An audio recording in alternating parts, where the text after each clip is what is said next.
वक्रतुंड महाकाय सूर्यकोटि समप्रभ निर्विघ्नं कुरु मे देव सर्वकार्येषु सर्वदा। जय श्री गणेश। प्रिय भक्तजनों, आज हम इस वीडियो में विनायक गणेश चतुर्थी की व्रत कथा सुनेंगे। गणेश चतुर्थी का व्रत जो कि हर माह के कृष्ण पक्ष और शुक्ल पक्ष की चतुर्थी तिथि के दिन किया जाता है। कृष्ण पक्ष में पड़ने वाली चतुर्थी को संकष्टी गणेश चतुर्थी के नाम से जाना जाता है और शुक्ल पक्ष में पड़ने वाली चतुर्थी को विनायक गणेश चतुर्थी के नाम से जाना जाता है और भगवान गणेश का पूजन किया जाता है। और भगवान गणेश जो कि प्रथम पूजनीय माने जाते हैं। किसी भी प्रकार के शुभ कार्यों में या मांगलिक कार्यों में सबसे पहले भगवान गणेश जी का पूजन किया जाता है और जो भी भक्त सच्ची श्रद्धा के साथ, नियम और निष्ठा के साथ विनायक गणेश चतुर्थी का व्रत करते हैं, इस दिन भगवान गणेश साथ में माता दुर्गा यानी कि चौथ माता का पूजन करते हैं। उनके सभी प्रकार के विघ्न और बाधाएं दूर हो जाती हैं तथा भगवान गणेश जी की कृपा से सभी प्रकार के सुख और समृद्धि की प्राप्ति होती है। और विनायक गणेश चतुर्थी का व्रत जो भी करते हैं, उन्हें इस दिन सुबह ब्रह्म मुहूर्त में उठकर नित्य क्रियाओं से निवृत्त होकर गंगा नदी में या घर के नहाने के पानी में ही थोड़ा सा गंगा जल मिलाकर के स्नान करना चाहिए और शुद्ध वस्त्र धारण करके दिन भर उपवास रहते हुए भगवान गणेश जी का जो कि सुबह के समय में और शाम को चंद्रोदय के समय में पूजन करना चाहिए और उसके बाद चंद्रमा को अर्घ देकर ही व्रत को पूर्ण माना जाता है। उसके बाद फिर भोजन ग्रहण करना चाहिए और विशेषकर भगवान गणेश जी को जो कि तिल से बने हुए वस्तु का भोग लगाना चाहिए या मोदक आदि का भोग लगाना चाहिए और इससे भगवान गणेश जी अति प्रसन्न होते हैं और अपनी कृपा प्रदान करते हैं। तो प्रिय भक्तजनों, आइए अब सुनते हैं विनायक गणेश चतुर्थी की व्रत कथा। तो आप सभी भक्तजन बड़ी ही श्रद्धा और ध्यान पूर्वक प्रसन्न चित्त मन से भगवान गणेश जी के चरणों का ध्यान करते हुए इस कथा को सुनिए। तो सभी प्रेम से बोलिए भगवान गणेश जी की जय। कथा के अनुसार एक बार भगवान शिव और माता पार्वती नर्मदा नदी के किनारे बैठे थे और वहां पर माता पार्वती ने भगवान शिव जी से समय व्यतीत करने के लिए चौपड़ खेल खेलने को कहा और भगवान शिव जी चौपड़ खेलने के लिए तैयार हो गए। परंतु इस खेल में हार जीत का फैसला कौन करेगा, यह प्रश्न उनके समक्ष उठा। तो भगवान शिव जी ने कुछ तिनके एकत्रित कर उसका एक पुतला बनाकर उसकी प्राण प्रतिष्ठा कर दी और पुतले से कहा कि बेटा, हम चौपड़ खेलना चाहते हैं परंतु हमारी हार जीत का फैसला करने वाला कोई नहीं है, इसीलिए तुम बताना कि हम दोनों में से कौन हारा और कौन जीता। और फिर इसके बाद भगवान शिव जी और माता पार्वती का चौपड़ का खेल आरंभ हो गया और यह खेल करीब 3 बार खेला गया और संयोग से तीनों बार माता पार्वती ही जीत गई और खेल समाप्त होने के बाद बालक से हार जीत का फैसला करने के लिए कहा गया तो उस बालक ने भगवान शिव जी को ही विजय बताया और यह सुनकर माता पार्वती अत्यंत क्रोधित हो गईं और क्रोध में उन्होंने बालक को लंगड़ा होने का और कीचड़ में पड़े रहने का श्राप दे डाला। तब बालक ने माता पार्वती से माफी मांग ली और कहा कि हे माता, ये मुझसे अज्ञानतावश ऐसा हो गया है, मैंने किसी द्वेष भाव में ऐसा नहीं किया। और बालक द्वारा क्षमा याचना मांगने पर माता ने कहा कि यहाँ गणेश पूजन के लिए नाग कन्याएं आएंगी और उनके कहे अनुसार तुम गणेश जी का व्रत व्रत करना और ऐसा करने से तुम मुझे प्राप्त कर पाओगे। और ऐसा कहकर माता पार्वती भगवान शिव जी के साथ कैलाश पर्वत पर चली गईं। और 1 वर्ष के बाद उस स्थान पर नाग कन्याएं आईं। तब उस बालक ने नाग कन्याओं से भगवान श्री गणेश जी की व्रत की विधि मालूम करके 21 दिनों तक लगातार भगवान गणेश जी का व्रत किया और उसकी श्रद्धा से गणेश जी प्रसन्न हुए और भगवान गणेश जी ने बालक को मनोवांछित फल मांगने के लिए कहा।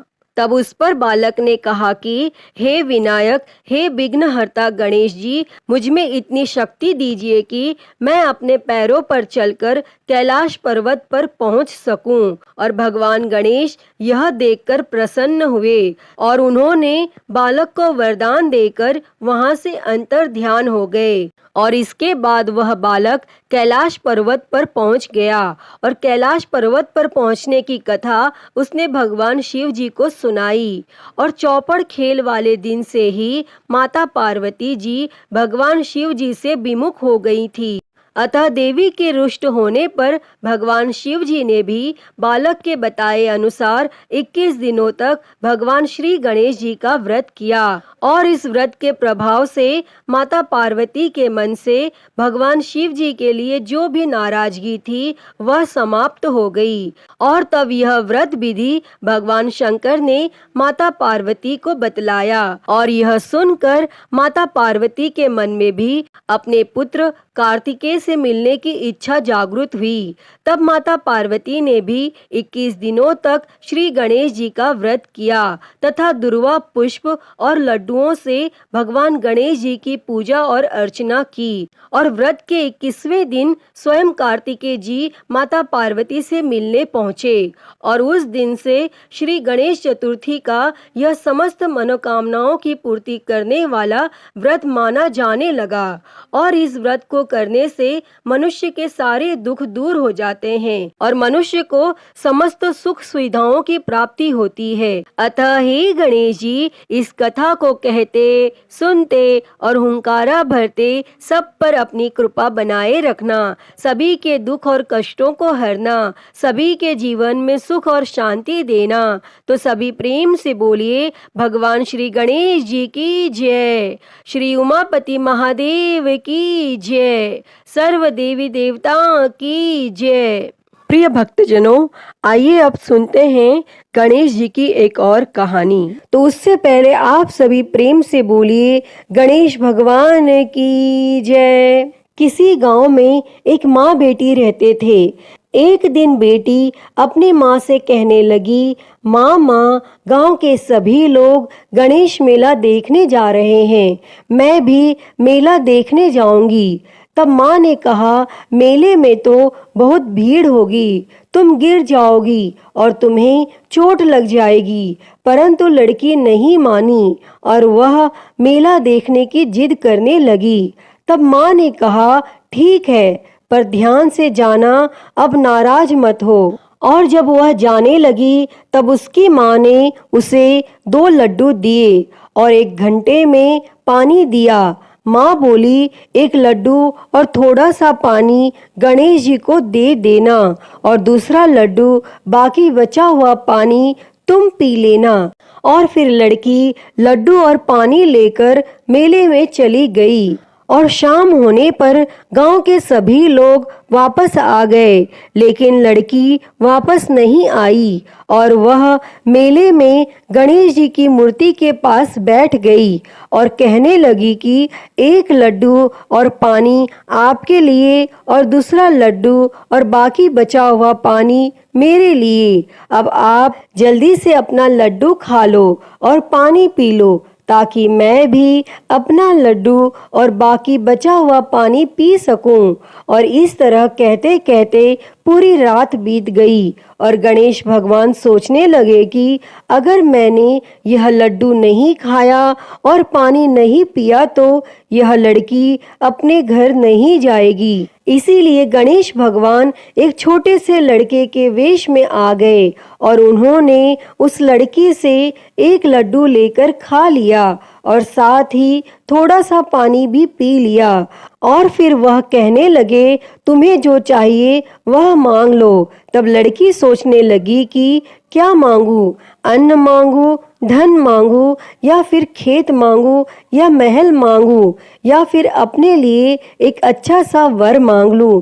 मुझे तो कुछ समझ नहीं आ रहा है। और वह सोच ही रही थी कि गणेश भगवान उसके मन की बात को जान गए और उन्होंने लड़की से कहा, तुम अपने घर जाओ, जो भी तुमने अपने मन में सोचा है वह सब तुम्हें मिल जाएगा। और फिर वह लड़की अपने घर चली गई और जब वह घर पहुंची तो माँ ने पूछा, इतनी देर कहाँ हो गई? तब लड़की बोली, आपने जैसा कहा था मैंने वैसा ही किया।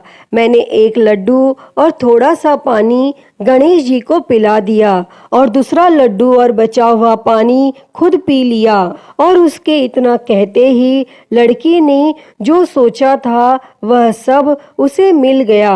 अतः हे गणेश भगवान जी, जैसे आपने उस लड़की और उसकी माँ पर कृपा की, वैसी ही कृपा इस कहानी को कहते, सुनते और हुंकारा भरते सब पर करना।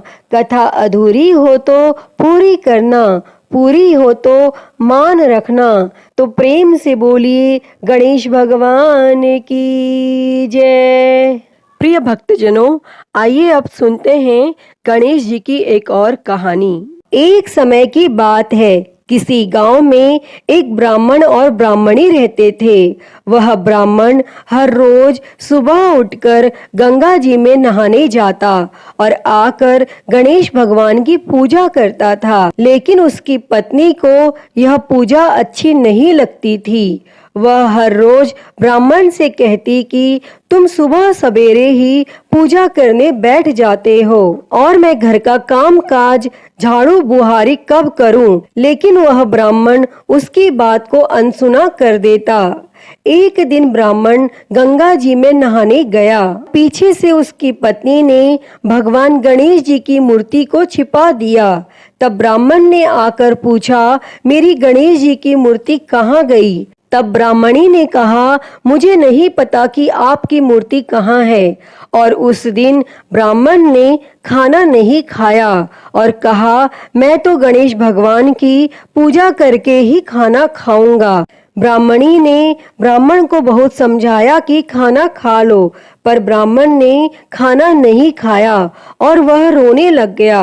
और दोनों को लड़ते झगड़ते देखकर गणेश जी की मूर्ति हंसने लगी। तब ब्राह्मणी ने गुस्से में आकर कहा, तुम्हारी मूर्ति वहां पर पड़ी है। और मूर्ति के मिलने पर ब्राह्मण ने गणेश भगवान की पूजा की और उसकी पूजा से प्रसन्न होकर भगवान गणेश जी बोले, मेरी सेवा करते करते तुम्हें बहुत दिन हो गए, जो तुम्हें चाहिए वह मांग लो। तब ब्राह्मण ने कहा, अन्न मांगू, धन मांगू, जितना दुनिया में सुख है सारा मांगू। तब गणेश भगवान ने ब्राह्मण को धन धान्य और सारा सुख प्रदान किया। और फिर से ब्राह्मण गणेश भगवान की मूर्ति को मंदिर में रखकर पूजा करने लगा। और तब धन धान्य से भरपूर होने पर ब्राह्मणी के मन में भी गणेश भगवान के लिए श्रद्धा पैदा हुई। और फिर वह ब्राह्मण को बोलकर गणेश भगवान की मूर्ति घर ले आई और दोनों पति पत्नी खूब प्रेम से भगवान गणेश की पूजा करने लगे। अतः हे गणेश महाराज जी, जैसा आपने ब्राह्मण और ब्राह्मणी को दिया, वैसा ही इस कहानी को कहते, सुनते और हुंकारा भरते सब किसी को देना। कहानी अधूरी हो तो पूरी करना। तो सभी प्रेम से बोलिए गणेश जी महाराज की जय। तो प्रिय भक्तों, मैं उम्मीद करती हूँ कि आपको यह गणेश जी की कहानी पसंद आई होगी और अगर यह कहानी अच्छी लगी हो तो इस वीडियो को लाइक करें, ज़्यादा से ज़्यादा शेयर करें और कमेंट बॉक्स में गणेश महाराज की जय लिखना ना भूलें और महाकाल भक्ति ज्ञान चैनल को सब्सक्राइब कर नोटिफिकेशन बेल को ज़रूर ऑन कर लें। हर हर महादेव। धन्यवाद।